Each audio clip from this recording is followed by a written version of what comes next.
الله أكبر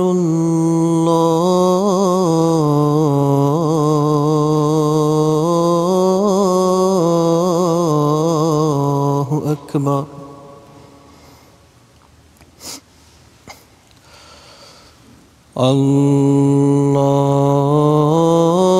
الله أكبر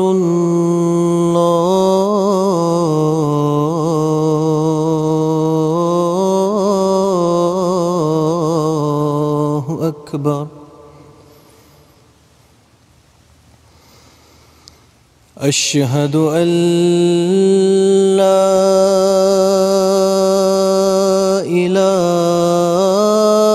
إله إلا الله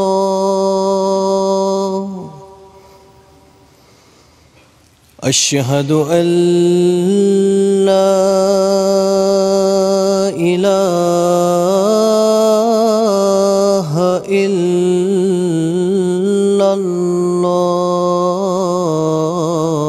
الله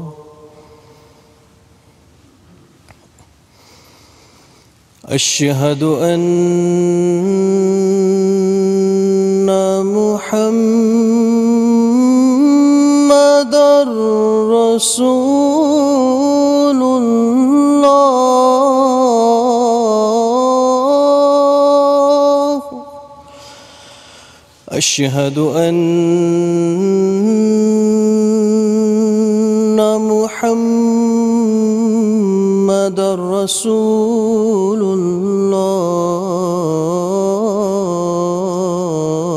الله حي على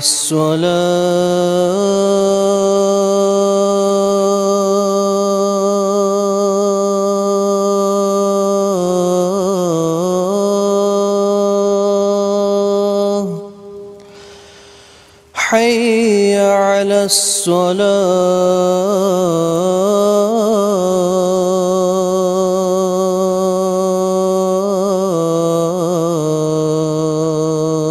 الصلاة حي على الفلاح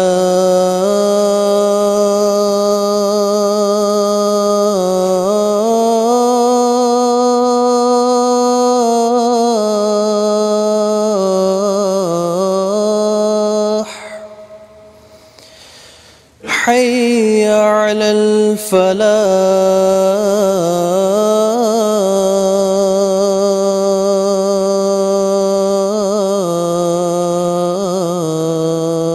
الفلاح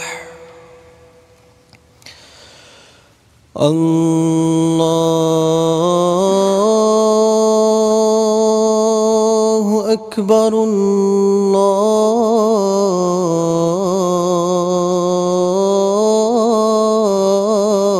الله أكبر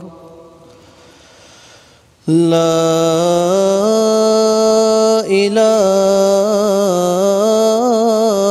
إله إلا الله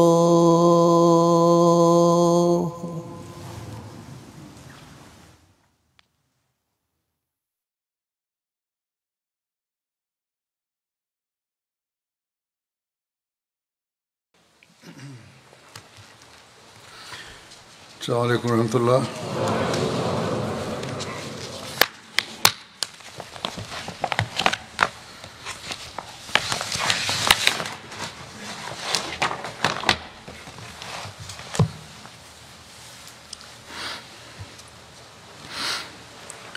أشهد أن لا إله إلا الله وحده لا شريك له وأشهد أن محمدًا عبده ورسوله أما بعد فأعوذ بالله من الشيطان الرجيم بسم الله الرحمن الرحيم الحمد لله رب العالمين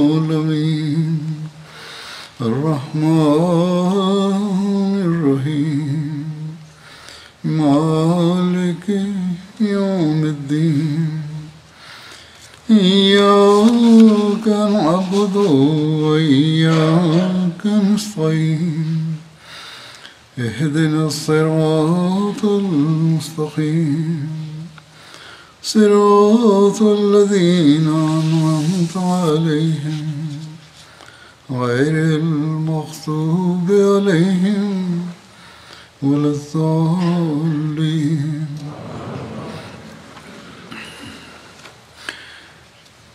حضرت صلی اللہ علیہ وسلم کی سیرت کا ذکر ہو رہا تھا. روایات میں حضرت صلی اللہ علیہ وسلم کا اپنی بیٹی اور داماد کو تہجد کی نماز کی طرف توجہ دلانے کے واقعہ کا بخاری میں یوں ذکر ہے. حضرت علی بن ابو طالب نے بیان فرمایا کہ رسول اللہ صلی اللہ علیہ وسلم ایک رات ان کے اور اپنی بیٹی حضرت فاطمہ کے پاس تشریف لائے اور فرمایا کیا تم دونوں نماز نہیں پڑھتے؟ تو میں نے عرض کیا یا رسول اللہ صلی اللہ علیہ وسلم ہماری جانیں اللہ تعالیٰ کے ہاتھ میں، جب وہ چاہے کہ ہمیں اٹھائے تو ہمیں اٹھاتا ہے. تہجد کی نماز کا ذکر ہو رہا ہے. آپ صلی اللہ علیہ وسلم نے فرمایا کہتے ہیں حضرت علی کہ آپ صلی اللہ علیہ وسلم نے مجھے اس کا کوئی جواب نہیں دیا اور واپس تشریف لے گئے. پھر میں نے آپ صلی اللہ علیہ وسلم کو سنا جب کہ آپ واپس جا رہے تھے. آپ صلی اللہ علیہ وسلم اپنی ران پر ہاتھ مارتے ہوئے فرما رہے تھے کہ وکان الانسان اکثر شین جدلا، کہ انسان سب سے بڑھ کر بحث کرنے والا ہے. حضرت مسلم معود رضی اللہ عنہ نے اس واقعے کو تفصیل اس طرح بیان فرمائی ہے کہ ایک دفعہ افراد اپنے داماد حضرت علی اور اپنی بیٹی حضرت فاطمہ کے گھر گئے اور فرمایا کیا تہجد پڑھا کرتے ہو؟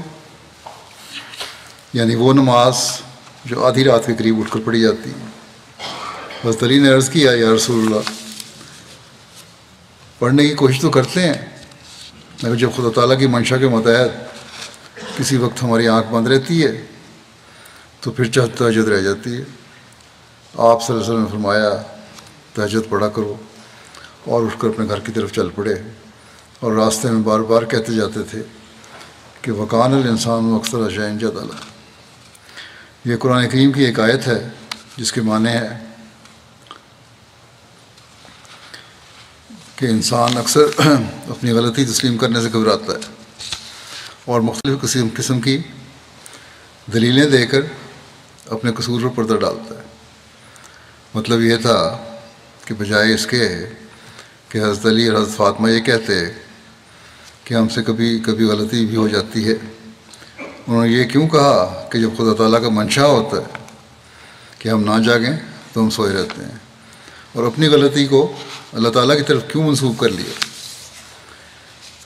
اس بات کو مزید کھول کر بیان کرتے ہوئے حضرت مسلم بہت فرماتے ہیں ایک جگہ کہ حضرت علی اپنا ایک واقعہ بیان فرماتے ہیں جس سے ثابت ہوتا ہے کہ ایک موقع پر جب کہ حضرت علی نے آپ کو ایسا جواب دیا جس میں بحث اور مقابلے کا طرز پایا جاتا تھا، تو بجائے اس کے کہ آپ صلی اللہ علیہ وسلم ناراض ہوتے یا خفگی کا اظہار کرتے، آپ نے ایک ایسی لطیف طرز اختیار کی کہ حضرت علی غالباً اپنی زندگی کے آخری ایام تک اس کی حلاوت سے مزہ اٹھاتے رہے ہوں گے،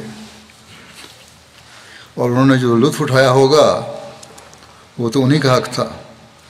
اب بھی حضرت صلی اللہ علیہ وسلم کے اس اظہار ناپسندیدگی کو معلوم کر کے ہر ایک باریک بین نظر محو حیرت ہو جاتی ہے. حضرت علی کرم اللہ وجہ فرماتے ہیں نبی کریم صلی اللہ علیہ وسلم ایک رات میرے اور فاطمہ زہرا کے پاس تشریف لائے جو رسول اللہ صلی اللہ علیہ وسلم کی صاحبزادی تھی، اور فرمایا کیا تم تہجد کی نماز نہیں پڑھا کرتے؟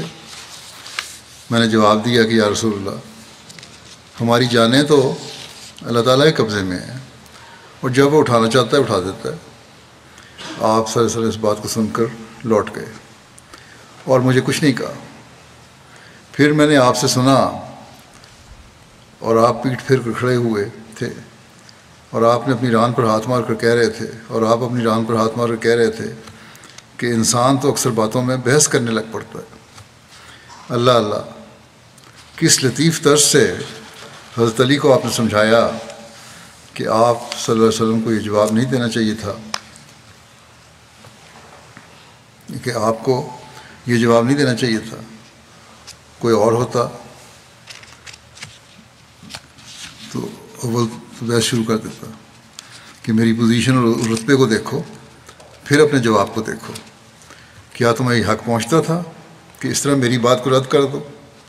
یہ نہیں تو کم از کم بحث شروع کر دیتا کہ یہ تمہارا دعویٰ غلط ہے کہ انسان مجبور ہے اور اس کے تمام افعال اللہ تعالیٰ کے قبضے میں ہیں، وہ جس طرح چاہے کرواتا ہے، چاہے نماز کی توفیق دے چاہے نہ دے، اور کہتا کہ جبر کا مسئلہ قرآن شریف کے خلاف ہے۔ لیکن یہ سب کچھ کہہ سکتے تھے حضرت صلی اللہ علیہ وسلم، لیکن آپ صلی اللہ علیہ وسلم نے ان دونوں طریق میں سے کوئی بھی اختیار نہیں کیا، اور نہ تو ان پر ناراض ہوئے، نہ بحث کر کے حضرت علی کو ان کے قول کی غلطی پر آگاہ کیا، بلکہ ایک طرف ہو کر ان کے اس جواب پر اس طرح اظہار حیرت کر دیا کہ انسان بھی عجیب ہے کہ ہر بات میں کوئی نہ کوئی پہلو اپنے موافق نکال ہی لیتا ہے اور بحث شروع کر دیتا ہے۔ حقیقت میں آپ صلی اللہ علیہ وسلم کا اتنا کہہ دینا ایسے ایسے منافع اندر رکھتا تھا کہ جس کا عشر عشیر بھی کسی اور کی 100 بحثوں سے نہیں پہنچ سکتا تھا۔ اس حدیث سے ہمیں بہت سی باتیں معلوم ہوتی ہیں، آگے تجزیہ کیا آپ نے کہ کیا کیا باتیں معلوم ہوتی ہیں جن سے حضرت صلی اللہ علیہ وسلم کے اخلاق کے مختلف پہلوؤں پر روشنی پڑتی ہے، اور اسی جگہ ان کا ذکر کر دینا مناسب معلوم ہوتا ہے۔ اول تو یہ معلوم ہوتا ہے کہ آپ صلی اللہ علیہ وسلم کو دینداری کا کس قدر خیال تھا کہ رات کے وقت پھر کر اپنے قریبیوں کا خیال رکھتے تھے۔ بہت لوگ ہوتے ہیں جو خود تو نیک ہوتے ہیں، لوگوں کو بھی نیکی کی تعلیم دیتے ہیں، لیکن ان کے گھر کا حال خراب ہوتا ہے، اور ان میں یہ مادہ نہیں ہوتا کہ اپنے گھر کے لوگوں کی بھی اصلاح کریں، اور انہی لوگوں کی نسبت مثل مشہور ہے کہ انہی لوگوں کے متعلق نسبت مثل مشہور ہے کہ چراغ تلے اندھیرا، یعنی جس طرح چراغ اپنے آس پاس تمام اشیاء کو روشن کر دیتا ہے لیکن خود اس کے نیچے اندھیرا ہوتا ہے، اسی طرح یہ لوگ دوسروں کو تو نصیحت کرتے پھرتے ہیں مگر اپنے گھر کی فکر نہیں کرتے کہ ہماری روشنی سے ہمارے اپنے گھر کے لوگوں کو لوگ کیا فائدہ اٹھا رہے ہیں۔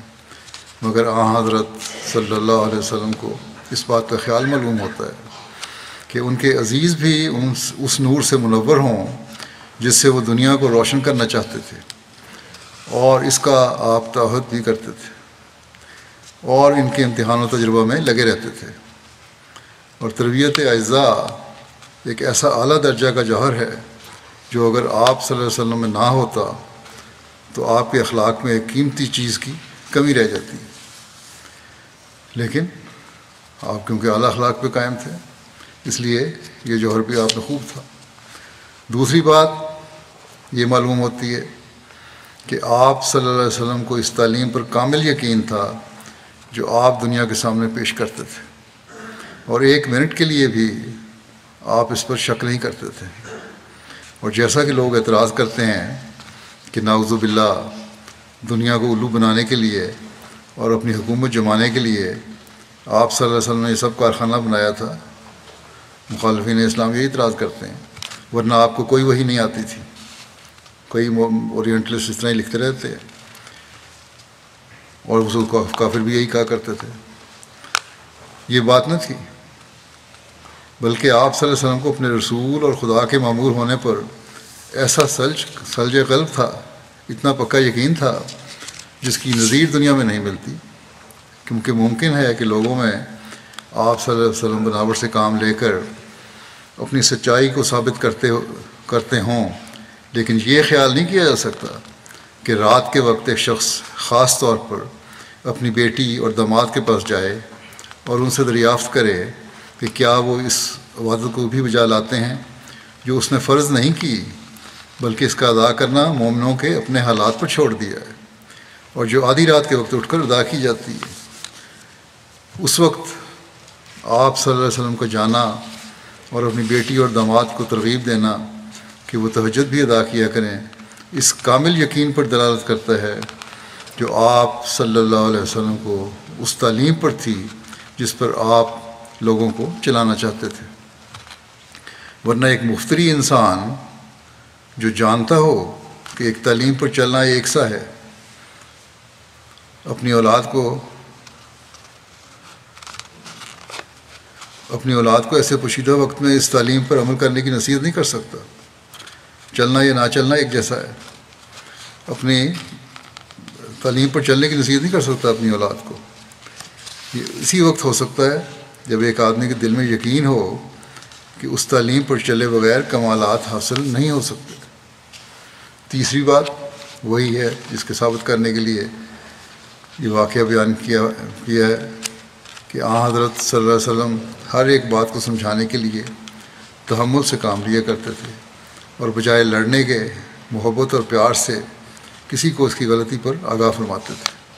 چنانچہ اس موقع پر جب حضرت علی نے آپ کے سوال کو اس طرح رد کرنا چاہا کہ جب ہم سو جائیں تو ہمارا کیا اختیار ہے کہ ہم جاگیں، کیونکہ سویا ہوا انسان اپنے آپ پر قابو نہیں رکھتا، جب وہ سو گیا تو اب اسے کیا خبر ہے کہ فلاں وقت آ گیا ہے، اب میں فلاں کام کر لوں۔ اللہ تعالیٰ آنکھیں کھول دے تو نماز ادا کر لیتے ہیں، ورنہ مجبوری ہوتی ہے، کیونکہ اس وقت الارم کی گھڑیاں وغیرہ بھی نہیں تھیں۔ اس بات کو سن کر حضرت صلی اللہ علیہ وسلم کو حیرت ہونی ہی تھی، کیونکہ آپ صلی اللہ علیہ وسلم کے دل میں جو ایمان تھا وہ کبھی آپ کو ایسا غافل نہ ہونے دیتا تھا کہ تہجد کا وقت گزر جائے اور آپ صلی اللہ علیہ وسلم کو خبر نہ ہو۔ اس لیے آپ صلی اللہ علیہ وسلم نے دوسری طرف منہ کر کے صرف یہ کہہ دیا کہ انسان بات نہیں مانتا، جھگڑتا ہے، یعنی تم کو آئندہ کے لیے کوشش کرنی چاہیے تھی کہ وقت ضائع نہ ہو، نہ کہ اس طرح ٹالنا چاہیے تھا۔ چنانچہ حضرت علی کرم اللہ وجہ فرماتے ہیں کہ میں نے پھر کبھی تہجد میں ناغہ نہیں کیا۔ بس یہ واقعہ ہمیں تہجد پڑھنے کی طرف توجہ دلانے کے لیے یاد رکھنا چاہیے، اور خاص طور پر مربیان اور واقفین زندگی اور عہدیداران کو اس طرف خاص توجہ دینی چاہیے۔ راتوں کی دعائیں ہیں جو اللہ تعالیٰ کے فضل کو زیادہ کھینچتی ہیں، اور آج کل دنیا کو تباہی سے بچانے کے لیے ان کی خاص طور پر ضرورت ہے۔ پھر واقعات میں غزوہ بنو قینقاع کا ذکر آتا ہے جو 2 ہجری میں ہوئی۔ اس کے بارے میں لکھا ہے کہ نبی کریم صلی اللہ علیہ وسلم کے مدینہ ہجرت کر جانے کے بعد عرب کے کفار کا معاملہ ایک جیسا نہ رہا، وہ 3 قسموں میں بڑھ چکے تھے۔ ایک وہ تھے جن سے آپ صلی اللہ علیہ وسلم نے اس شرط پر صلح کر لی تھی کہ وہ نہ تو آپ صلی اللہ علیہ وسلم سے جنگ کریں گے اور نہ ہی آپ صلی اللہ علیہ وسلم کے خلاف آپ کے دشمنوں کی مدد کریں گے۔ یہ معاہدہ کرنے والے یہود کے 3 قبائل بنو قریظہ، بنو نذیر اور بنو قینقاع تھے۔ دوسرے وہ تھے جنہوں نے آپ صلی اللہ علیہ وسلم سے عداوت کی، آپ صلی اللہ علیہ وسلم کے خلاف جنگ کی، وہ قریش تھے۔ تیسرے وہ لوگ تھے جنہوں نے آپ صلی اللہ علیہ وسلم کو چھوڑ دیا، وہ آپ صلی اللہ علیہ وسلم کے انجام کے منتظر تھے، جیسے عرب کے قبائل، دیگر قبائل۔ ان کی صورتحال بھی ایک جیسی نہیں تھی۔ ان میں کچھ ایسے تھے جو دل میں یہ چاہتے تھے کہ مسلمانوں کو غلبہ حاصل ہو جائے، جیسے قبیلہ بنو خزاعہ تھا۔ بعض لوگوں کا معاملہ اس کے برعکس تھا، جیسے بنو بکر کے لوگ تھے۔ کچھ ایسے بھی تھے جو ظاہر طور پر مسلمانوں کے ساتھ تھے، لیکن اندر خانہ نبی صلی اللہ علیہ وسلم کے دشمنوں کا ساتھ دیتے تھے۔ یہ منافقین تھے۔ جب آپ صلی اللہ علیہ وسلم مدینہ تشریف لائے تو آپ صلی اللہ علیہ وسلم نے سب یہود سے معاہدہ کیا آپ اور ان کے صلی اللہ علیہ وسلم اور ان کے مابین معاہدہ لکھا گیا. ہر قوم اپنے حلیف کے ساتھ مل گئی. اب آپ نے اپنے اور ان کے مابین امان نامہ لکھا. ان پر بہت سی شرائط عائد کی. ان میں سے ایک شرط یہ تھی کہ وہ آپ صلی اللہ علیہ وسلم کے خلاف کسی دشمن کی مدد نہیں کریں گے.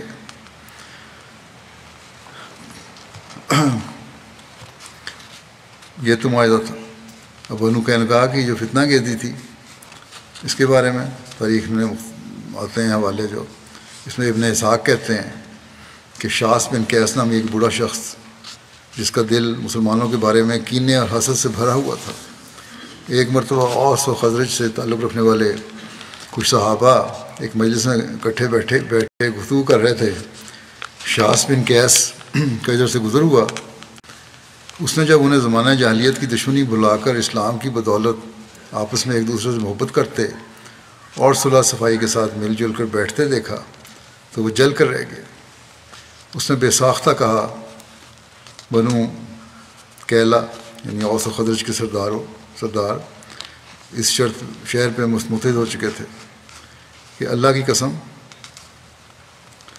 بنو کیلا ان سرداروں کا اوس و خزرج کے جو متحد ہو گئے تھے کہ اللہ کی قسم جب ان کے معزز لوگ متحد ہو گئے تو ہمارے لیے یہاں ان کے ساتھ رہنے کا کوئی ٹھکانہ نہیں. بھڑکانے کی کوشش کی.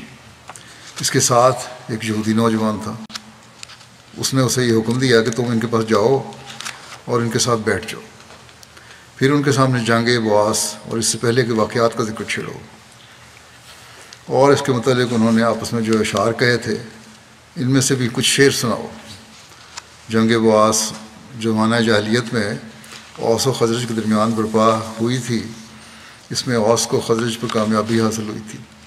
اس وقت اوس کا سردار حزیر بن سماک اشلی تھا. یہ حضرت اسید کا والد تھا. خزرج کا سردار عمر بن نعمان بیازی تھا. یہ دونوں اس جنگ میں مارے گئے تھے. اس جوان یہودی نے مسلمانوں میں بیٹھ کر وہی ذکر چھیڑا اور آگ بھڑکائی. اوس و خزرج کے سوئے ہوئے پرانے جذبات پھر بھڑک اٹھے اور وہ مشتعل ہو گئے. ان کے درمیان تو میں شروع ہو گئی. وہ آپس میں جھگڑنے اور ایک دوسرے پر فخر جتانے لگے. بات اس قدر بڑھ گئی کہ دونوں قبیلوں میں سے ایک آدمی آمنے سامنے گھٹنوں کے بل بیٹھ گئے اور آپس میں تکرار کرنے لگے. مقابلہ بڑھ گیا. اوس کی طرف سے اوس بن قزی تھے اور خزرج کی طرف سے جبار بن صخر. بحث کے دوران ان میں سے ایک نے دوسرے سے کہہ دیا کہ اگر تم چاہو تو ہم اس جنگ کو اب دوبارہ چھیڑ کر تازہ کر دیں. چنانچہ دونوں فریق غصے میں آ گئے اور بولے ہم تیار ہیں. تمہارے اب ایک طرف مسلمان ہو چکے ہیں، دوسری طرف ہی جہالت بھی چل رہی ہے ساتھ. اور پھر یہ کہنے لگے کہ تمہارے وعدے کی جگہ ہررا ہے. ہررا مدینہ دو ہروں کے درمیان ایک ہررا ہے کو سیاہ پتھری زمین کو کہتے ہیں، اور مشرق کی جانب ہررا عقم ہے جسے کو ہررا بنو قریظہ بھی کہتے ہیں، اور دوسرا ہررا الوبرا ہے جو مدینہ کے مغرب میں 3 میل کے فاصلے پر واقع ہے. اچھا، مشرق کی جانب ہررا عقم ہے اور اس کو ہررا بنو قریظہ بھی کہتے ہیں. دوسرا ہررات الوبرا ہے جو مغرب کی جانب ہے. ایک مشرق کی جانب ایک مغرب کی جانب، دینوں کے درمیان میں 3 میل کا فاصلہ ہے. ساتھ ہی شور برپا ہو گیا، ہتھیار. اس کے بعد ماحول انتہائی گرم ہو گیا اور دونوں طرف سے زور شور سے جنگ کی تیاریاں ہونے لگیں. دونوں قبیلوں کے لوگ وقت مقررہ پر ہررا کی طرف نکل پڑے. قریب تھا کہ خونریز جنگ شروع ہو جاتی، لیکن اللہ کا کرنا ایسا ہوا کہ رسول اللہ صلی اللہ علیہ وسلم کو اس ساری صورتحال کی اطلاع پہنچ گئی. خبر سنتے ہی آپ فوراً مہاجر صحابہ کو ساتھ لے کر اوس و خزرج کے ان لوگوں کے پاس تشریف لے گئے. آپ نے نہایت حکیمانہ انداز میں ان سب کو مخاطب ہو کرتے ہوئے فرمایا، اللہ میرے ہوتے ہوئے جاہلیت کی پکار، وہ بھی اس کے بعد کہ اللہ نے تمہیں اسلام کی ہدایت نصیب فرمائی، اس کے ذریعے سے تمہیں عزت بخشی ہے، تم سے جاہلیت کے اثرات کا خاتمہ فرما دیا ہے، تمہیں کفر سے نجات دلائی ہے اور تمہارے دلوں میں الفت ڈال دی ہے۔ ان چیزوں کے باوجود اب تم یہ جہالت کر رہے ہو۔ رسول اللہ صلی اللہ علیہ وسلم کی اس گفتگو کا ان پر ایسا زبردست اثر ہوا کہ انہوں نے اپنے فعل پر سخت ندامت کا اظہار کیا اور رونا شروع کر دیا۔ اوس و خزرج کے لوگ جو ایک دوسرے سے لڑنے جھگڑنے کے لیے اکٹھے ہوئے تھے، ایک دوسرے سے گلے ملے، پھر سمع اور طاعت کا مظاہرہ کرتے ہوئے رسول اللہ صلی اللہ علیہ وسلم کے ساتھ واپس آ گئے۔ یہ سیرت ابن شام کی تفصیل ہے۔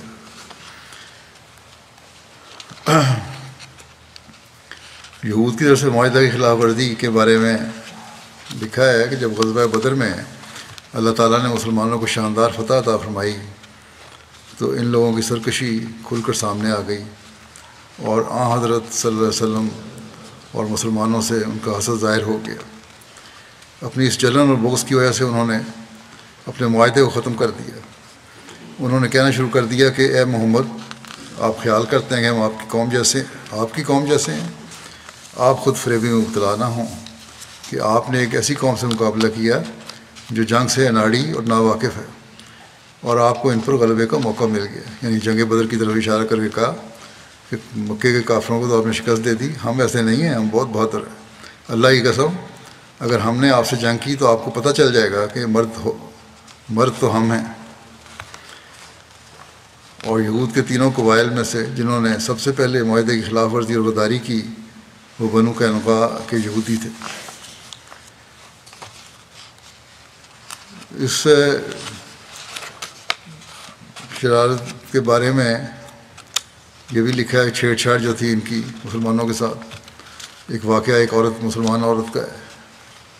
لکھا ہے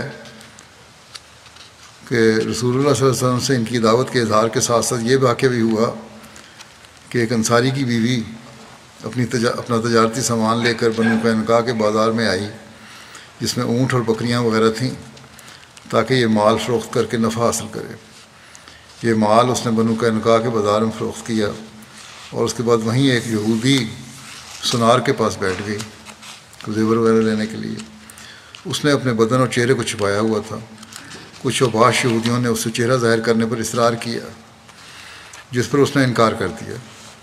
اس پر دکاندار سنار نے اٹھ کر اس کے نقاب کا ایک کونا چپکے سے اس کی پشت کی طرف کسی چیز سے باندھ دیا۔ یہ ایک روایت میں یوں بھی ہے کہ اس نے خاموشی سے اس کی چادر کا ایک سرا ایک کانٹے یا کیل میں الجھا دیا۔ عورت کو اس بات کا پتہ نہ چل سکا۔ جب وہ عورت جانے کے لیے کھڑی ہوئی تو کپڑا الجھا ہوا ہونے کی وجہ سے کھل گیا اور اس کا ننگ ظاہر ہو گیا۔ اس پر یہودیوں نے کہکے لگائے۔ عورت نے اس کی اس بیہودگی پر چیخنا شروع کر دیا۔ قریب ہی ایک مسلمان گزر رہا تھا۔ اس نے جیسے ہی یہودیوں کی شرارت دیکھی، وہ یہودی سنار کی طرف جھپٹا اور تلوار سے اس کو قتل کر دیا۔ یہ دیکھ کر یہودیوں نے اس مسلمان پر حملہ کیا اور اسے قتل کر ڈالا۔ اس واقعے کے بعد مسلمانوں میں بنو قینقاع کے یہودیوں کے خلاف سخت غم و غصہ پیدا ہو گیا۔ آپ صلی اللہ علیہ وسلم کو بھی آپ نے فرمایا کہ اس قسم کی حرکتوں کے لیے ہمارا اور ان کا معاہدہ نہیں ہوا تھا۔ حضرت عبادہ بن صامت کہنے لگے، یا رسول اللہ صلی اللہ علیہ وسلم، میں اللہ اور اس کے رسول اور مسلمانوں کا ساتھی ہوں اور ان کافروں کے معاہدے سے بری ہوتا ہوں۔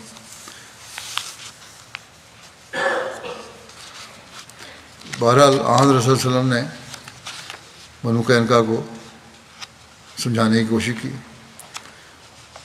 اور لیکن انہوں نے بجائے سمجھنے کی کھلی دھمکی دینی شروع کر دی۔ اس کی تفصیل یوں لکھی ہے کہ بنو قینقاع کو جمع کر کے آپ صلی اللہ علیہ وسلم نے فرمایا کہ اے گروہ یہود، اللہ سے ایسی تباہی نازل ہونے سے بچنے کی کوشش کرو جیسی بدر کے موقع پر قریش کے اوپر نازل ہوئی ہے۔ اس لیے مطیع و فرمانبردار بن جاؤ، کیونکہ تم جانتے ہو کہ میں اللہ تعالیٰ کی طرف سے بھیجا ہوا رسول ہوں، اور اس حقیقت کو تم اپنی کتاب میں درج پاتے ہو، اور اس عہد کو بھی جو اللہ نے تم سے لیا تھا۔ انہوں نے کہا، اے محمد صلی اللہ علیہ وسلم، آپ شاید یہ سمجھتے ہیں کہ ہم بھی آپ کے قوم والوں کی طرح ہیں۔ اس دھوکے میں نہ رہیے کیونکہ اب تک آپ کو ایسی قوم سے واسطہ پڑا ہے جنگ اور اس کے طریق نہیں جانتے، لہذا آپ نے انہیں آسانی سے زیر کر لیا۔ لیکن خدا کی قسم اگر آپ نے ہم سے جنگ کی تو آپ کو پتہ چل جائے گا کہ کیسے بہادروں سے پالا پڑا ہے۔ ایک دوسری روایت میں ہے کہ رسول اللہ صلی اللہ علیہ وسلم کو جب غزوہ بدر کے موقع پر یہود کی بدعہدی کا علم ہوا تو آپ صلی اللہ علیہ وسلم نے یہود کو بنو قینقاع کے بازار میں جمع کر کے تنبیہ فرمائی تھی۔ بہرحال یہ تنبیہ کی تھی، اس پہ ان کا یہ جواب تھا۔ اس کے بعد بنو قینقاع کے یہود وہاں سے جا کر قلعہ بند ہو گئے۔ یہ ساری باتیں ہوئیں، اس کے بعد وہ چلے گئے اور اپنے قلعے میں چلے گئے۔ حضرت صلی اللہ علیہ وسلم نے ان کی طرف روانہ ہوئے اور آپ صلی اللہ علیہ وسلم نے حضرت لبابہ کو مدینے میں اپنا قائم مقام بنایا۔ آپ کا جھنڈا سفید رنگ کا تھا اور اسے آپ کے چچا حضرت حمزہ اٹھائے ہوئے تھے۔ بنو قینقاع کا محاصرہ کیا گیا۔ اس کی تفسیر میں لکھا ہے کہ آپ صلی اللہ علیہ وسلم نے 15 دن تک بنو قینقاع کے یہودیوں کا سخت محاصرہ کیے رکھا، اور آپ صلی اللہ علیہ وسلم اس غزوے کے لیے شوال کی 15 تاریخ کو روانہ ہوئے اور ذوالقعدہ کی چاند تک وہیں رہے۔ اللہ تعالیٰ نے ان کے دلوں میں مسلمانوں کا روح پیدا فرما دیا۔ بنو قینقاع کے ان یہودیوں میں 400 جنگجو تھے جو قلعے کی حفاظت پر مامور تھے، اور 300 زرہ پوش تھے۔ آخر محاصرے سے تنگ آ کر یہود نے حضرت صلی اللہ علیہ وسلم سے درخواست کی کہ ہمارا راستہ چھوڑ دیں تو ہم مدینہ سے جلا وطن ہو کر ہمیشہ کے لیے چلے جائیں گے، اور صرف ہماری عورتوں اور بچوں کو ہمارے لیے چھوڑ دیں جنہیں ہم اپنے ساتھ لے جائیں، اور باقی مال و دولت آپ رکھ لیں، اور مال بھی ہتھیار وغیرہ بھی شامل ہوں گے۔ آپ صلی اللہ علیہ وسلم نے یہود کی یہ بات قبول فرما لی اور انہیں مدینہ سے نکل جانے کا حکم دیا۔ سیرت الحدیبیہ کے میں اس طرح درج ہے۔ لیکن سیرت کی اکثر کتب میں یہ بھی ہے کہ عبداللہ بن ابی بن سلول کے حوالے سے یہ روایت ہے کہ اس موقع پر وہ نبی کریم صلی اللہ علیہ وسلم کی خدمت میں بار بار حاضر ہوا۔ وہ کیونکہ بنو قینقاع کا حلیف تھا اس لیے اس نے بار بار سفارش التجا کی اور مختلف طریقوں سے اس امر کا اظہار کیا کہ نبی کریم صلی اللہ علیہ وسلم بنو قینقاع کو معاف کر دیں، ان کو قتل نہ کریں اور انہیں جانے دیں اور انہیں بخش دیں۔ اس روایت سے یہ تاثر پیدا ہوتا ہے گویا حضرت صلی اللہ علیہ وسلم نے ان کے قتل کا ارادہ فرمایا تھا، اور یہ کہ عبداللہ بن ابی کی مسلسل سفارش سے ان کو معاف کیا گیا تھا، لیکن یہ درست نہیں ہے۔ کبھی آپ نے قتل کا ارادہ نہیں فرمایا ان کی عورتوں بچوں یا ان لوگوں کو۔ در حقیقت اور اس طرح کی جو روایات ہیں وہ مشکوک ہیں۔ چنانچہ ایسی روایات پر محاکمہ کرتے ہوئے ایک مورخ سید برکات احمد کی کتاب میں لکھا ہے کہ یہود کے ہتھیار ڈال دینے کے بعد جب عبداللہ بن ابی حضور کی خدمت میں آیا اور بولا میرے آدمیوں کے لیے نرمی کا برتاؤ کیجیے گا، تو آن صلی اللہ علیہ وسلم فرمایا تیرا ستیاناس ہو، مجھے چھوڑ دے۔ ابن ابی نے جواب دیا ہرگز نہیں، واللہ میں آپ کو جانے نہیں دوں گا جب تک آپ میرے آدمیوں کے ساتھ نرمی کا برتاؤ نہیں کریں گے۔ کیا آپ ان کو تہہ تہہ کر دیں گے؟ خدا کی قسم مجھے پورا یقین ہے کہ حالات تبدیل ہو کر رہیں گے۔ اس پر رسول اللہ صلی اللہ علیہ وسلم نے فرمایا اچھی بات ہے، تو تم ہی انہیں لے جاؤ۔ ابن اسحاق، واقدی اور ابن سعد تینوں اس قصے کو بیان کرتے ہیں۔ ان تینوں کو پڑھ کر یہ اندازہ ہوتا ہے کہ گویا رسول اللہ صلی اللہ علیہ وسلم پر عبداللہ بن ابی کا کچھ اثر تھا، لیکن خود عبداللہ بن ابی کی سفارشی الفاظ مشتبہ معلوم ہوتے ہیں۔ ابن اسحاق کے بیان میں اس کا قطعاً اظہار نہیں ہوتا کہ رسول اللہ صلی اللہ علیہ وسلم نے کوئی ایسی بات فرمائی ہو جس سے یہ نتیجہ نکالا جا سکے کہ آپ بنو قینقاع کو تہہ کر دینے کا ارادہ کر چکے تھے۔ ایک تو مورخ یہ کہ اس سے ثابت نہیں ہوتا۔ واقعی کہ ہاں اس ارادہ کی طرف اشارہ ضرور ملتا ہے، اور اسی بات کو ابن سعد نے بھی دہرایا ہے، لیکن اس موقع پر ہمیں یہ بات ذہن میں ضرور رکھنی چاہیے کہ اگرچہ آپ صلی اللہ علیہ وسلم ایک سیاسی رہنما بھی تھے، لیکن دشمنوں کے ساتھ بے جا سختی کا معاملہ کبھی نہیں کرتے تھے۔ آپ تشدد کو ناپسند کرتے تھے، اور میدان جنگ میں بھی اگر جاتے تو بوجہ مجبوری جاتے تھے، اور وہاں بھی خانخواہ خون ریزی سے پرہیز کرتے تھے۔ بہرحال یہ محاصرہ تو ہوا تھا، اور انہوں نے پناہ بھی مانگی تھی، اس لیے بنو قینقاع کی جلا وطنی بھی ہوئی۔ اس کا تفصیل یوں ہے، اس یہودی قبیلہ کے درخواست کے مطابق ان کو جلا وطن کرنے کا فیصلہ کیا گیا، اور یہود کو مدینہ سے جلا وطن کرنے کی ذمہ داری آپ صلی اللہ علیہ وسلم نے حضرت عبادہ بن صامت کے سپرد فرمائی، اور مدینہ سے 3 دن میں نکل جانے کی مہلت دی۔ چنانچہ وہ 3 دن میں مدینہ سے نکل گئے۔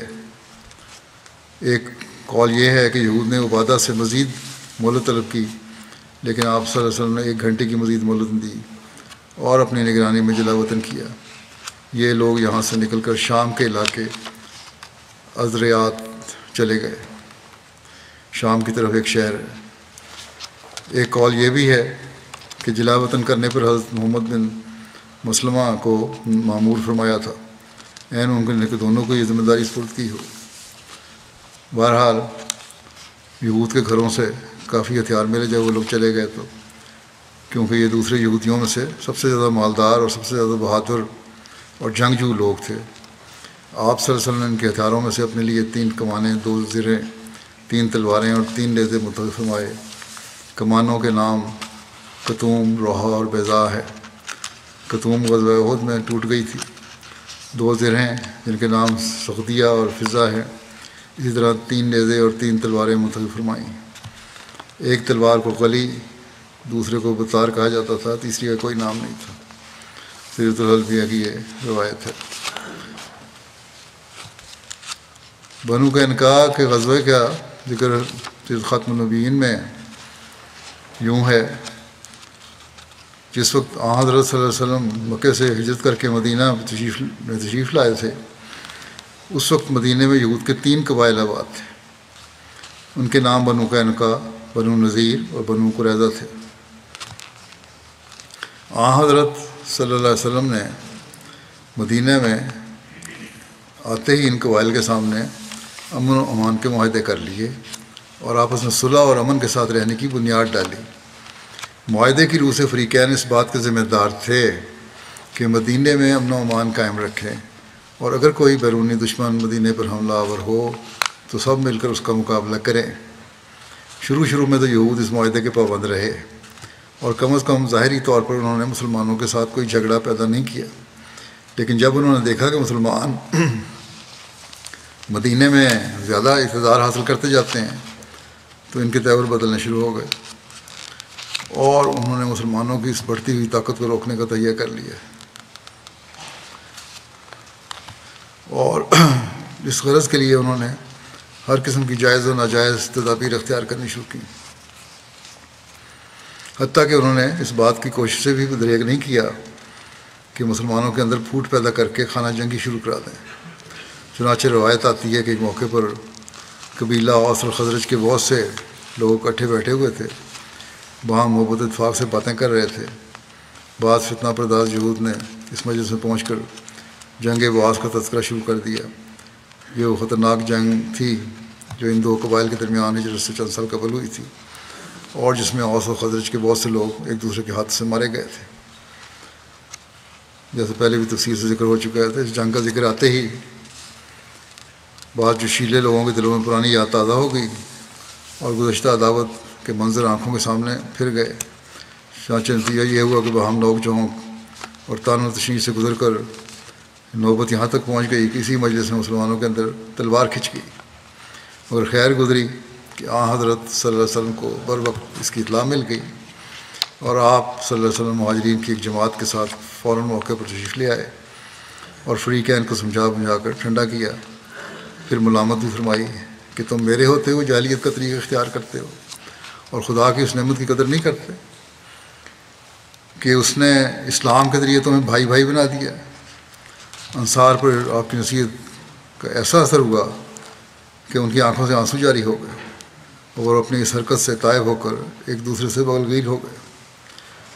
جب جنگ بدر ہو چکی اور اللہ تعالیٰ نے اپنے فضل سے مسلمانوں کو باوجود ان کی قلت اور بے سر و سامانی کے قریش کے ایک بڑے جرار لشکر پر نمایاں فتح دی اور مکے کے بڑے بڑے عمائد خاک میں مل گئے، تو مدینے کے یہودیوں کی آتش حسد بھڑک اٹھی اور انہوں نے مسلمانوں کے ساتھ کھلم کھلا نوک جھونک شروع کر دی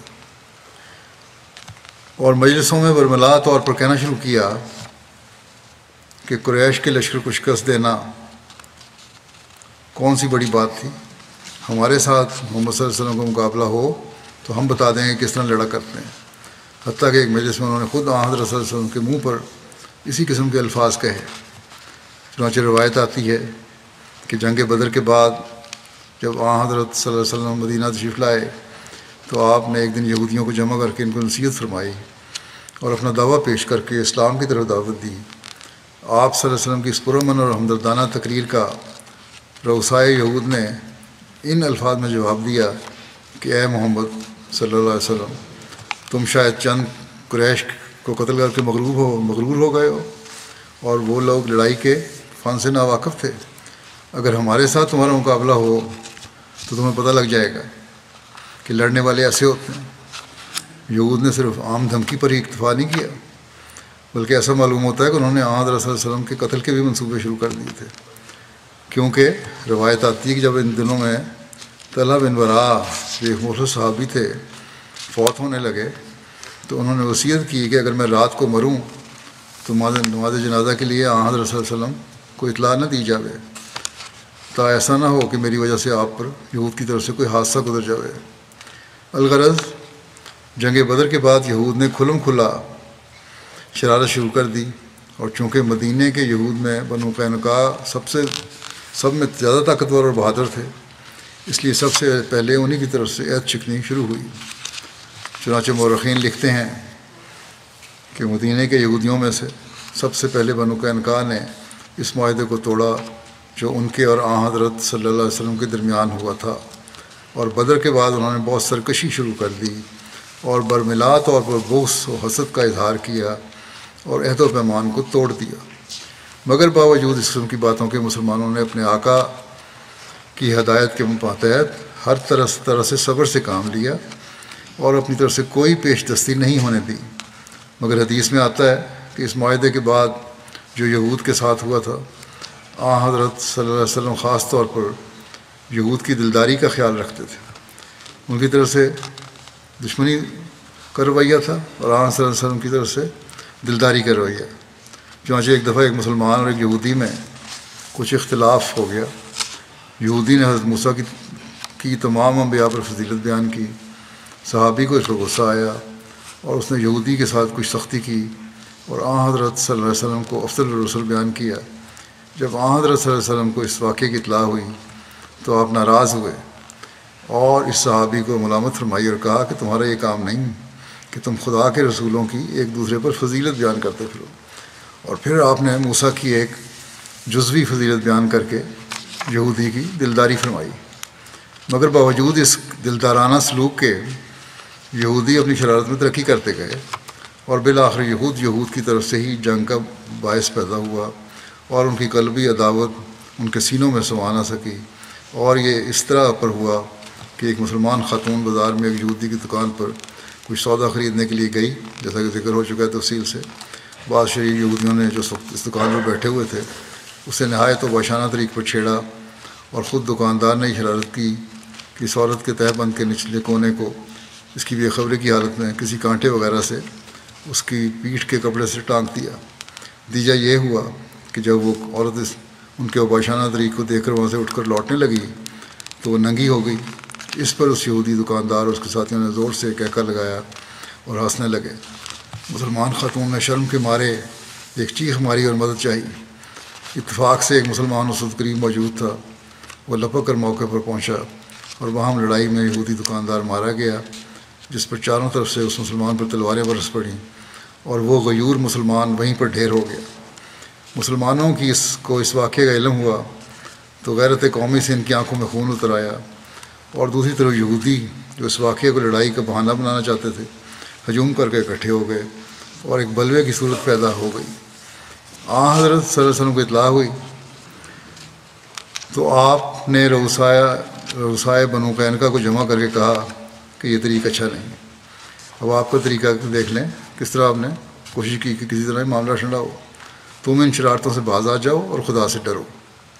انہوں نے بجائے اس کے کہ اظہار افسوس و ندامت کرتے اور معافی کے طالب بنتے، سامنے سے ناہید متمردانہ جواب دیے، یعنی بڑی سرکشی اور نافرمانی والے جواب دیے، اور پھر وہی دھمکی دہرائی کہ بدر کی فتح پر غرور نہ کرو، جب ہم سے مقابلہ ہوگا تو پتہ لگ جائے گا کہ لڑنے والے ایسے ہوتے ہیں۔ ناچار آپ صلی اللہ علیہ وسلم صحابہ کی ایک جمعیت کے ساتھ لے کر بنو قینقاع کے قلعوں کی طرف روانہ ہو گئے۔ اب یہ آخری موقع تھا کہ وہ اپنے افعال پر پشیمان ہوتے۔ جب آپ روانہ ہوئے تو ابھی معافی مانگ لیتے تو ختم ہو جاتا معاملہ، مگر وہ سامنے سے جنگ پر آمادہ تھے۔ الغرض جنگ کا اعلان ہو گیا اور اسلام اور یہودیت کی طاقتیں ایک دوسرے کے مقابلے پر نکل آئیں۔ اس زمانے کے دستور کے مطابق جنگ کا ایک طریق یہ بھی ہوتا تھا کہ اپنے قلعوں میں محفوظ ہو کر بیٹھ جاتے تھے اور فریق مخالف قلعوں کا محاصرہ کر لیتا تھا، اور موقع موقع پر گاہے گاہے ایک دوسرے کے خلاف حملے ہوتے رہتے تھے، حتیٰ کہ یا تو محاصرہ کرنے والی فوج قلعے پر قبضہ کرنے سے مایوس ہو کر محاصرہ اٹھا لیتی تھی اور یہ محصورین کی فتح سمجھی جاتی تھی، اور یا محصورین مقابلے کی تاب نہ لا کر قلعے کا دروازہ کھول کر اپنے آپ کو فاتحین کے سپرد کر دیتے تھے۔ اس موقع پر بھی بنو قینقاع نے یہی طریقہ اختیار کیا اور اپنے قلعوں میں بند ہو کر بیٹھ گئے۔ حضرت صلی اللہ علیہ وسلم نے کا محاصرہ کیا اور 15 دن تک برابر محاصرہ جاری رہا۔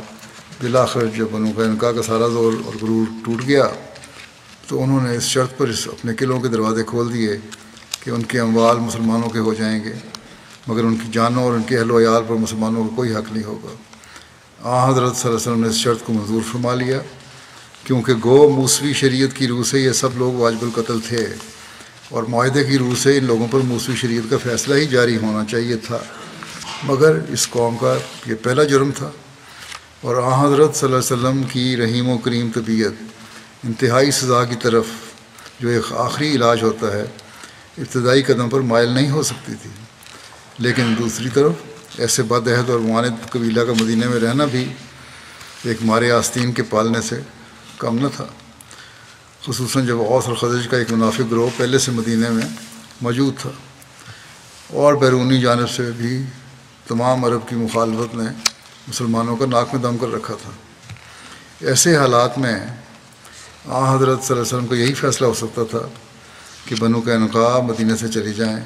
یہ سزا ان کے جرم کے مقابلے میں اور نیز اس زمانے کے حالات کو ملحوظ رکھتے ہوئے ایک بہت نرم سزا تھی، اور دراصل اس میں صرف خود حفاظتی کا پہلو ہی مد نظر تھا، ورنہ عرب کی خانہ بدوش اقوام کے نزدیک نقل مکانی کوئی بڑی بات نہیں تھی، خصوصاً جبکہ کسی قبیلے کی جائیدادیں زمینوں اور باغات کی صورت میں نہ ہوں۔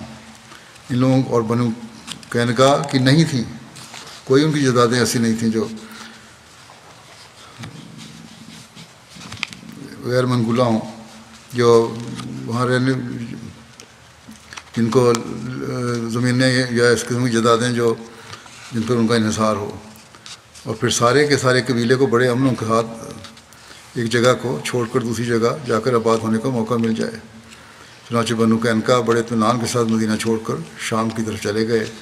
ان کی روانگی کے متعلق ضروری اہتمام اور نگرانی وغیرہ کا کام حضرت صلی اللہ علیہ وسلم نے اپنے صحابی عبادہ بن صامت کے سپرد فرمایا تھا، جو ان کے خلفاء میں سے تھے، یہ ان کے بنو قینقاع کے حلیف تھے۔ چنانچہ عبادہ بن صامت چند منزل تک بنو قینقاع کے ساتھ گئے اور پھر انہیں حفاظت کے ساتھ آگے روانہ کر کے واپس لوٹ آئے۔ مال غنیمت جو مسلمانوں کے ہاتھ آیا وہ صرف آلات حرب اور آلات پیشہ زرگری پر مشتمل تھا۔ بنو قینقاع کے متعلق بعض روایتوں میں ذکر آتا ہے کہ جب ان لوگوں نے اپنے قلعوں کے دروازے کھول کر اپنے آپ کو حضرت صلی اللہ علیہ وسلم کے سپرد کر دیا تو ان کی بدعہدی اور بغاوت اور شرارتوں کی وجہ سے آپ کا ارادہ ان کے جنگجو مردوں کے قتل کرا دینے کا تھا، اور عبداللہ بن ابی بن سلول رئیس منافقین کی سفارش پر آپ نے ارادہ ترک کر دیا۔ لیکن محققین نے اس روایت کو صحیح تسلیم نہیں کیا، کیونکہ جب دوسری روایات میں سرین مذکور ہے کہ بنو قینقاع نے اس شرط پر دروازے کھولے تھے کہ ان کی اور ان کے اہل و عیال کی جان بخشی کی جائے گی، تو یہ ہرگز نہیں ہو سکتا تھا کہ حضرت صلی اللہ علیہ وسلم اس شرط کو قبول کر لینے کے بعد دوسرا طریقہ اختیار کرتے اور اس شرط کو توڑ دیتے۔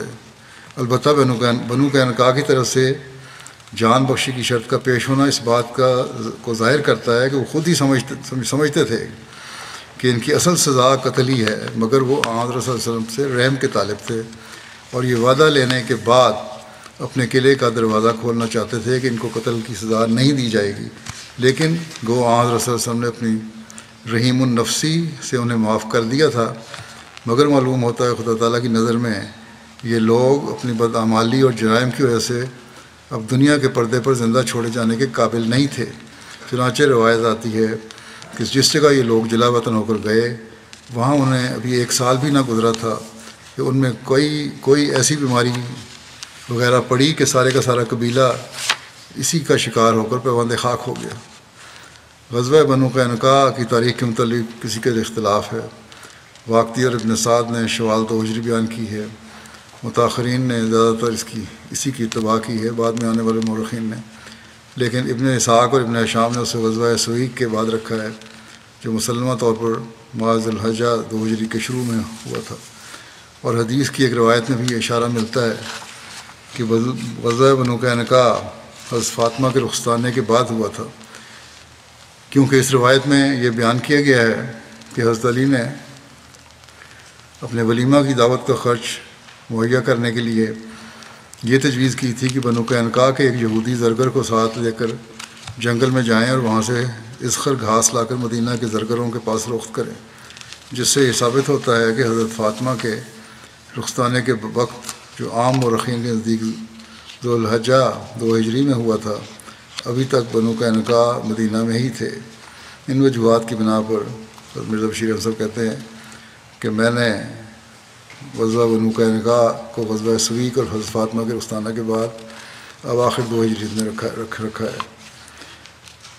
اس موقع پر یہ ذکر بھی خالی از فائدہ نہ ہوگا کہ غزوہ بنو قینقاع کا سبب بیان کرتے ہوئے مسٹر مارگولیس نے اپنی طرف سے ایک عجیب و غریب بات بنا کے لکھی ہے، جس کا قطعاً کسی روایت میں اشارہ تک بھی ذکر نہیں آتا۔ بخاری میں ایک روایت آتی ہے کہ حضرت حمزہ نے شراب کے نشے میں اس وقت تک ابھی شراب حرام نہیں ہوئی تھی، حضرت علی کے وہ اونٹ مار دیے تھے جو انہیں جنگ بدر کی غنیمت میں حاصل ہوئے تھے۔ اس منفرد واقعہ کو بغیر کسی قسم کی تاریخی سند کے غزوہ بنو قینقاع کے ساتھ جوڑ کر مسٹر مارگولیس رقم تراز ہیں کہ حضرت صلی اللہ علیہ وسلم نے قبیلہ بنو قینقاع پر اس غرض سے چڑھائی کی تھی کہ تا اس کی غنیمت سے حضرت علی کے اس نقصان کی تلافی کرے۔ کوئی بیتو کی بات جوڑی ہے۔ تاریخ نویسی میں یہ جرت غالباً اپنی مثال آپ ہی ہے، اور پھر لطف یہ ہے کہ مسٹر مارگولیس اس بات کو بھی تسلیم کرتے ہیں کہ میں نے یہ بات اپنی طرف سے قیاس کر کے زائد کی ہے۔ حوالے تو کوئی نہیں ملے، لیکن میرا خیال ہے کہ اس لیے اور کوئی ذریعہ نہیں تھا کہ جنگ پوری کی جائے قبیلے کو 2 اونٹوں کی قیمت کے لیے۔ عجیب سوچیں ان کی۔ مستشرقین یا غیر مسلم تاریخ دان جو ہیں بغض اور عداوت میں اتنے بڑے ہوئے ہیں مسلمانوں کی کہ تاریخ کو توڑ مروڑ کر پیش کرنا ان کے لیے بڑا آسان ہے، اور یہ اکثر جگہ نظر آتا ہے۔ بہرحال باقی باتیں انشاءاللہ آئندہ۔ جو آج کل دنیا کے حالات ہیں ان کی یاد دہانی دوبارہ میں دعا کے لیے کروا دوں۔ حماس اور اسرائیل کی جنگ اور اس کے نتیجے میں معصوم فلسطینی عورتوں اور بچوں کی شہادتیں بڑھتی جا رہی ہیں۔ جنگ کے حالات جس تیزی سے شدت اختیار کر رہے ہیں اور اسرائیل کی حکومت اور بڑی طاقتیں جس پالیسی پر عمل کرتی نظر آ رہی ہیں، اس سے تو عالمی جنگ اب سامنے کھڑی نظر آ رہی ہے۔ اور اب تو بعض مسلمان ملکوں کے سربراہوں نے بھی یہ کہنا شروع کر دیا کھل کے، روس، چین نے بھی، اور اسی طرح مغربی تجزیہ نگاروں نے بھی یہ کہنا اور لکھنا شروع کر دیا ہے کہ اب یہ جنگ کا دائرہ وسیع ہوتا نظر آ رہا ہے۔ اگر فوری حکمت والی پالیسی اختیار نہ کی گئی تو دنیا کی تباہی ہے۔ سب کچھ خبروں میں آ رہا ہے، آپ سب کے سامنے صورتحال ہے۔ اس لیے احمدیوں کو دعاؤں کی طرف خاص توجہ دینی چاہیے، ریلیکس نہ ہو جائیں، کم از کم ہر نماز میں ایک سجدہ یا کم از کم کسی ایک نماز میں ایک سجدہ تو ضرور اس کے لیے پڑھنا چاہیے، ادا کرنا چاہیے، اس میں دعا کرنی چاہیے۔ مغربی دنیا کا تو کسی بھی ملک کا سربراہ ہو، وہ اس معاملے میں انصاف سے کام لینا نہیں چاہتا، نہ اس بارے میں کچھ کہنے کی ضرورت رکھتا ہے۔ اہم دین پیسوں میں نہ پڑے کہ کس ملک کا وزیر اعظم یا سربراہ اچھا ہے اور کس کا اچھا نہیں، اور اس کو ہمیں یہ نہیں کہنا چاہیے اور مسلمانوں کو اس کے خلاف نہیں بولنا چاہیے، یہ سب فضول باتیں ہیں۔ جب تک کوئی جرأت سے جنگ بندی کی کوشش نہیں کرتا، وہ بہرحال دنیا کو تباہی کی طرف لے جانے کا ذمہ دار ہے۔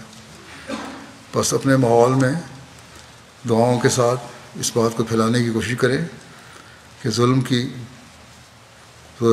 کو روکو۔ اگر کسی احمدی کسی سے تعلقات ہیں تو اسے سمجھائیں۔ یہی جرأت ہے، یہی اللہ تعالیٰ کے حکم پر عمل کرنے کا معیار ہے۔ اسرائیلی حکومت کے نمائندے کہتے ہیں کہ حماس نے ہمارے معصوموں کو مارا، ہم بدلہ لیں گے، اور یہ بدلہ اب تمام حدیں پار کر گیا ہے۔ جتنی اسرائیلی جانوں کو نقصان ہوا ہے جو بیان کی جاتی ہیں، اس سے 4-5 گنا زیادہ فلسطینی جانوں کا نقصان ہو چکا ہے۔ اگر حماس کو ختم کرنے کا ٹارگٹ ہے ان کا، جیسے یہ کہتے ہیں، تو پھر ان سے دو وجود جنگ کریں۔ عورتوں، بچوں، بوڑھوں کو کیوں نشانہ بنا رہے ہیں؟ پھر پانی، خوراک، علاج سب سے محروم کر دیا لوگوں کو۔ حقوق انسانی اور جنگوں کے اصول کے تمام دعوے یہاں آ کر ان حکومتوں کے ختم ہو جاتے ہیں۔ ہاں، بعض اس طرف توجہ بھی دلاتے ہیں، جیسے گزشتہ دنوں امریکہ کے سابق صدر اوباما نے کہا تھا اس کی جنگ اگر کرنی بھی ہے تو جنگی اصولوں کو سامنے رکھنا چاہیے، سویلین کو پھر ظلم نہیں ہونا چاہیے۔ UN کے سیکرٹری جنرل صاحب بھی بولے تھے، اس پر اسرائیل کی حکومت نے شور مچا دیا۔ تو باقی دنیا کے امن کے دعوے داروں نے اپنے آپ کو اس کا سب سے بڑا امن کو قائم کرنے والا سمجھتے ہیں، یا چیمپئن سمجھتے ہیں۔ سیکرٹری جنرل کے بیان کی تائید میں کچھ نہیں بولے، بلکہ ناپسندگی کا اظہار کیا انہوں نے۔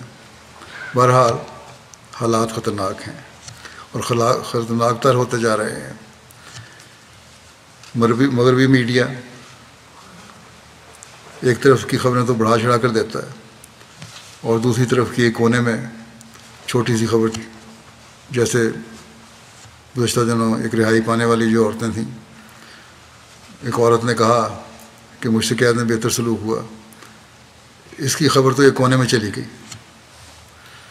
اور جو یہ بیان ہے کہ حماس کی قید جہنم تھی، اسے مستقل بڑی خبر کا حصہ بنا کے پیش کیا جاتا ہے۔ انصاف تو یہ ہے کہ سب صورتحال سامنے رکھی جائے، پھر دنیا کو اپنا فیصلہ کرنے دیں کہ کون ظالم ہے، کون مظلوم ہے، اور کس حد تک یہ جنگ جائز ہے اور کہاں جا کے یہ ختم ہونی چاہیے۔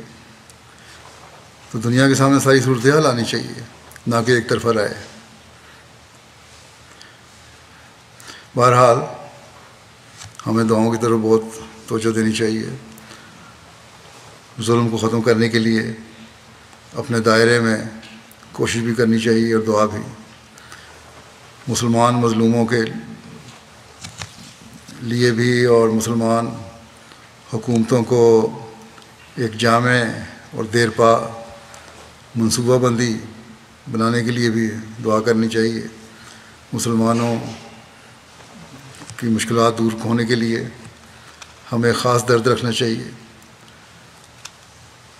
ہم تو اس مسیح موعود کے ماننے والے ہیں جس نے مسلمانوں کے لیے باوجود اس کے کہ تکلیفیں ہمیں پہنچتی رہتی ہیں ان سے، اپنے جذبات کا اظہار یوں کیا کہ اے دل تو نیز خاطر اینا نگاہ دار کا آخر کنن دعوی حب پیغمبروں۔ اے دل تو ان لوگوں کا لحاظ رکھ، آخر وہ میرے پیغمبر کی محبت کا دعویٰ کرتے ہیں۔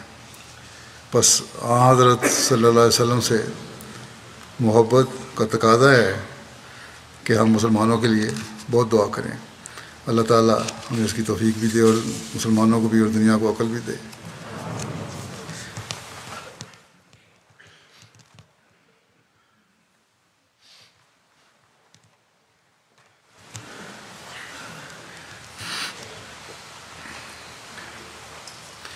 الحمد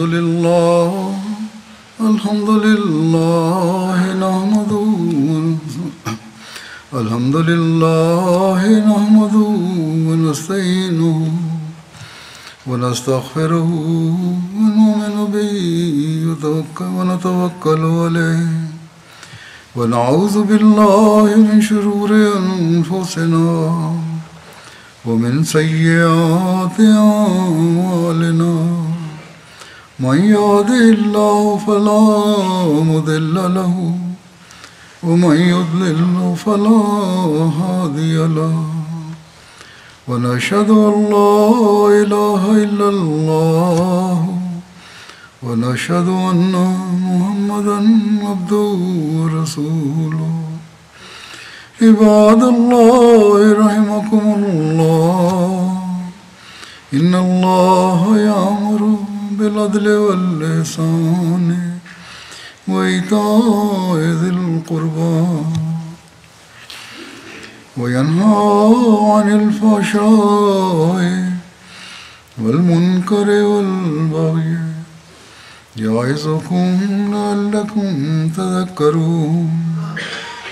اذكروا الله يذكركم وادعوه يستجب لكم ولذكر الله أكبر.